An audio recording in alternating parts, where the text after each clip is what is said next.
ये जंगल अब मेरा है। बब्बर शेर ने सबके सामने इस जंगल को मेरा कहा था। ये क्या कह रही हो बहन? ये सब हमारा ही तो है। पिताजी ने तुम्हें हमेशा मेरा साथ देने की बात कही थी, और ये बाघ, ये तो तुम्हारा दुश्मन है। इसे यहाँ क्यों लाई हो बहन?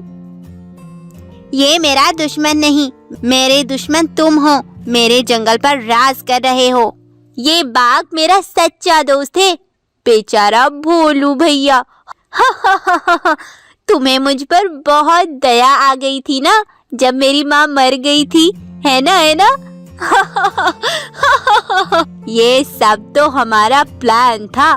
बाघ ने तो मेरी माँ को मारा ही नहीं था, वो सब तो हमने एक ड्रामा किया था। ये सुनकर भोलू शेर चौंक जाता है और बहुत ज्यादा दुखी हो जाता है। तब वह बाघ बोलता है, अरे अब यहीं खड़े होकर क्या सोच रहे हो? चलो यहाँ से चलते बनो। और हाँ, इस जंगल में वापस लौटने की कभी जरूरत नहीं है तुम्हें। बेचारे भोलू को बड़ी बेरहमी से वहाँ से निकाल देते हैं। भोलू शेर अपने पिता को याद करते हुए उदास मन से वहाँ से चला जा रहा था। सोचते सोचते वो बहुत दूर चला जाता है। वहाँ उसे 3 रास्ते दिखते हैं। भोलू शेर को समझ नहीं आ रहा था कि वो कौन से रास्ते पर जाए। तभी वहाँ साधारण रास्ते पर एक अद्भुत सफेद शेर खड़ा था। वह सफेद शेर भोलू शेर से कहता है, सुनो बेटा, तुम कहाँ जा रहे हो? मुझे तुम्हारी मदद की बहुत जरूरत है। तुम्हें मेरे साथ चलना होगा। मैं तुम्हें अपनी परेशानी बताना चाहता हूँ बेटा, तुम मेरे साथ चलो। वहीं दूसरे हीरे के रास्ते पर एक सफेद बाघ खड़ा था। बाघ भोलू से कहता है, सुनो शेर, तुम मेरे साथ चलो। तुम मुझे बहुत उदास लग रहे हो। मैं तुम्हारी उदासी दूर कर सकता हूँ। मेरे पास खूब सारा भोजन, मांस, सोना, चांदी, ये सब है। तुम जो चाहे ले सकते हो। तीसरे सोने के रास्ते पर एक गोल्डन शेर खड़ा था। वो भोलू से कहता है, बेटा शेर, तुम मेरे अंदर आ जाओ। मैं तुम्हें खूब सारे हीरे, पैसे, सोना, चांदी, जवाहरात दूंगा, और हाँ, खाने के लिए जानवर भी दूंगा। भोलू शेर को कुछ समझ नहीं आ रहा था कि वो क्या करे। तब भोलू शेर बिना सोचे समझे जल्दी से उस सफेद शेर के रास्ते से चल देता है।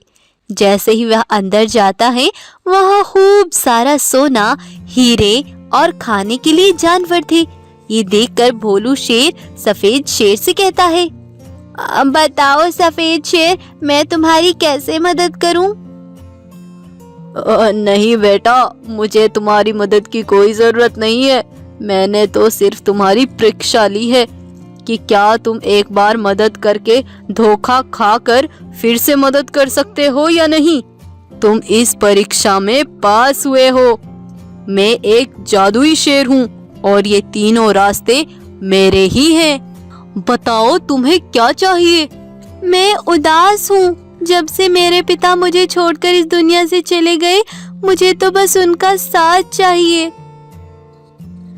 तब जादुई सफेद शेर कहता है, चलो, मुझे अपने साथ ले चलो। कहाँ है तुम्हारे पिताजी? चलो। तब भोलू सफेद शेर को अपने पिता के पास ले आता है। सफेद शेर अपनी जादुई शक्तियाँ बब्बर शेर पर छोड़ता है, जिससे बब्बर शेर जिंदा हो जाता है। और अब से बब्बर शेर और भोलू शेर सफेद शेर के दिए गए घर में हंसी खुशी रहने लगते हैं। और वहाँ उन्हें हर चीज की सुविधा मिलती है, खाने को भोजन, रहने के लिए सोने का जंगल। तो वह अब से सफेद शेर का बड़ा शुक्रिया अदा करते हैं और हंसी खुशी रहने लगते हैं।